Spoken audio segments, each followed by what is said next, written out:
मित्रों, वैदिक ज्योतिष केंद्र में आपका स्वागत है। आज हम बात करने वाले हैं, एक बहुत ही अच्छा राजयोग है। वो राजयोग अगर कुंडली में बनता है तो क्या देता है, क्या जो है अच्छा फल देता है, बुरा फल देता है, हमें सारा डिटेल चर्चा से करेंगे, डिटेल से चर्चा करेंगे। तो सबसे पहले ये आप विषय हमारा जो है वो देख लीजिए, धन लक्ष्मी राजयोग। अब ये धन लक्ष्मी राजयोग, ठीक है, ये क्या है? ये कोई धन लक्ष्मी योजना की बात नहीं कर रहा हूँ मैं। वैदिक ज्योतिष में धन लक्ष्मी राजयोग बन रहा है, उसकी ऊपर चर्चा आज मेरा रहेगा। धन यानी कि पैसा, लक्ष्मी यानी कि श्री, संपन्नता जिसको बोलते हैं। लक्ष्मी का अर्थ होता है वैभव यानी कि संपन्नता।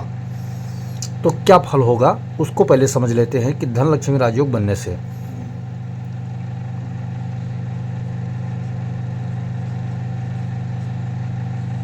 एक तो व्यक्ति के पास संपन्नता रहती है,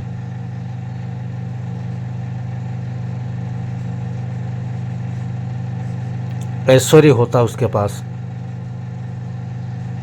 कहीं ना कहीं पदस्थ होता है वो, और उच्च पदों पे होता है पदस्थ, प्रभावी होता है वो,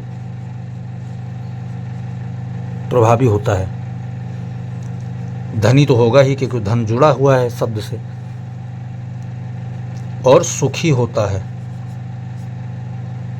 ठीक है, सरल होता है, सम्माननीय होता है,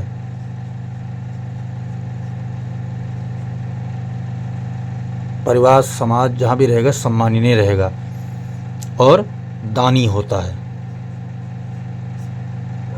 ये प्रमुख गुण और लक्षण है इस राजयोग के। जिनके भी कुंडली में बनेगा उनके अंदर जो है कहीं ना कहीं ये गुण जो है महाराज मिलेगा।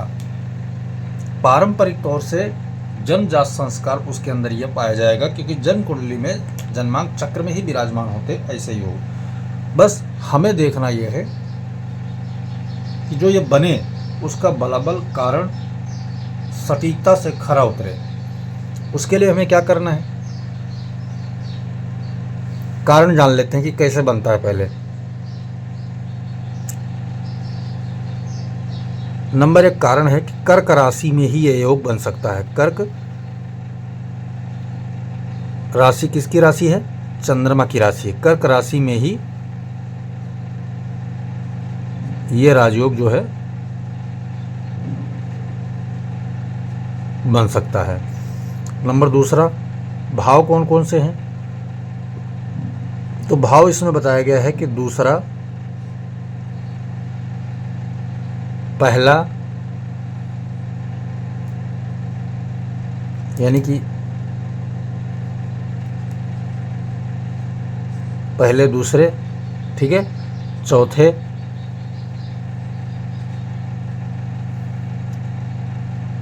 दसम और एकादश। तो जिन जातकों को ज्योतिष में रुचि है और पुराने हमारे विद्यार्थी रह चुके हैं कंटिन्यू, उनको तो पता होगा कि द्वितीय भाव और एकादश भाव का संबंध किससे होता है? धन से होता है। लेकिन प्रथम भाव, चतुर्थ और दसम भाव का क्या अर्थ हुआ यहाँ? इससे क्या संबंध हुआ? तो यहाँ पर यौगिक कारण आप समझ लीजिए कि यौगिक कारण क्या होता है। यौगिक कारण होता है, एक तो व्यक्ति चाहिए उसमें। व्यक्ति कहाँ से देखा जाएगा? लग्न से। दूसरा होता है कर्म, कहाँ से देखेंगे? दसम भाव से। और तीसरा भाव होता है सुख या साधन, तो कहाँ से देखेंगे? चतुर्थ भाव से। फिर अगला जो आता है वो होता है धन, कहाँ से देखेंगे? दूसरे भाव से। और आय कहाँ से देखेंगे? 11वें घर से। तो इतने 5 चीज़ों को मिलाकर धन लक्ष्मी राजयोग कार्य करता है, ठीक है। ये तो बात आपके समझ में आ गई। अब आते हैं हम कुंडली पे। कुंडली में यहाँ पर सूत्र नंबर 3, सूत्र नंबर 3 भी चंद्रमा प्लस मंगल यानी एक साथ,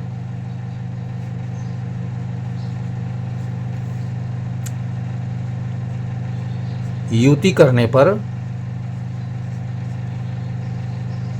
यह राजयोग बनता है मित्रों। तो ये रहा ये बनने का कारण यानी सूत्र। अब आइए कुंडली में। कुंडली में जब आएंगे तो यहाँ पर चंद्रमा मंगल अगर बैठे हैं तो व्यक्ति अपने पराक्रम से, व्यक्ति अपने कर्म से, व्यक्ति अपनी सोच, अपनी विचारधारा, इनसे तरक्की प्राप्त करेगा। पद, प्रतिष्ठा, मान सम्मान, धन, दौलत, शोहरत, ये सारी चीज प्राप्त करेगा। यहाँ पर आप देखेंगे तो चंद्र मंगल का राजयोग भी बना एक तरीके से, ठीक है, और नीच भंग राजयोग भी बना एक तरीके से। इस दोनों को मिला करके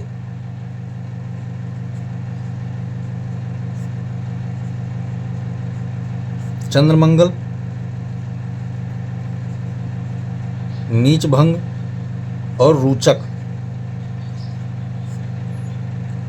ये 3 राजयोग एक साथ आपको मिल रहे हैं अगर लग्न भाव में बनता है।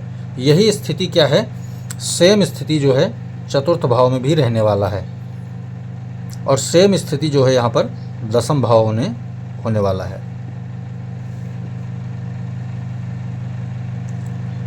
तब ये धन लक्ष्मी राजयोग संपन्नता का प्रकाष्ठा होता है। बाकी बचे 2 भाव। 2 भाव में भले ही वो केंद्र और त्रिकोण के भाव ना हो, लेकिन वहाँ चूंकि धन और आय का संबंध होता है तो वहाँ पर दूसरे भाव में अगर चंद्र और मंगल की युति होती है तो धन लक्ष्मी राजयोग बन के तैयार होता है, क्योंकि यहाँ भी नीच भंग होता है, ठीक है, नीच भंग होता है। एक दूसरे के परम मित्र ग्रह माने जाते हैं और राशि की अनुकूलता हो जाती है दोनों ग्रहों की। मंगल अकेला हो तो नीच हो जाएगा, लेकिन जब चंद्रमा आ जाता है तो उसका नीच भंग हो जाता है। दोनों ग्रहों की अपनी अनुकूलता हो जाती है। बलाबल में आपको इतनी देखना है कि अंश बल 7 अंश से लेकर के और 27 अंश के बीच में दोनों ग्रह को आसपास होना चाहिए, और अगर ये अंश बल 7 अंश के मार्जिन से यानी 7 अंश के आसपास ही दोनों ग्रह विराजमान हो, जैसे मंगल 10 अंश पे हो, चंद्रमा 17 अंश पे हो, या मंगल 12 अंश पे हो, या चंद्रमा 12 अंश पे हो, मंगल जो है 16, 17 या 20 अंश पे हो, इस प्रकार से ये योग जो है और ज़्यादा पावरफुल होके फल देने का काम करेगा मित्रों। बहुत ही जबरदस्त राजयोग फल प्रदान करेगा। यहाँ एक चीज़ और आपको बता देता हूँ साथ साथ कि जैसे एकादश और द्वितीयश, इनके स्वामी भी तो साथ में हो गए। चंद्रमा धन का कारक भी हो गया, और अगर 11वें घर में बन रहा है तो इनकम का कारक भी हो गया। तो साथ साथ में ये और बल बढ़ा देता है कि विशेषता भी प्रकट हो जाती है कि ये राजयोग एक्चुअल में किस दिशा में आपको लेके जा रहा है, वहाँ किस दिशा में लाभ का विशेष तौर पे करवा रहा है। दसम भाव में करियर को सुधारने का काम, लग्न भाव में बौद्धिक स्थिति, अपनी स्वास्थ्य, अपना शरीर, अपना पराक्रम, अपने यानी व्यक्तित्व जिसको बोलते हैं वो। चतुर्थ भाव में सुख, भूमि, भवन, वाहन, संपन्नता। तो इस प्रकार से अगर आपकी कुंडली में चंद्र मंगल एक साथ कर्क राशि में इन भाव में अगर विराजमान है तो ये निश्चित ही राजयोग आपका बनेगा और आपको इसका फल आपको मिलेगा। इसका फल शीघ्रगामी होता, दोनों ग्रह जो है 30 साल के पहले पहले आपको पहला उद्घाटन, लाभ और भाग्य का सूचक फल देना चालू कर देते हैं मित्रों। वीडियो पसंद आए तो लाइक करें, शेयर करें, सब्सक्राइब करें, साथ में बेल आइकन का बटन जरूर दबाएं ताकि हमारा नया लेटेस्ट वीडियो आप तक जरूर पहुंचे। जय सिया राम।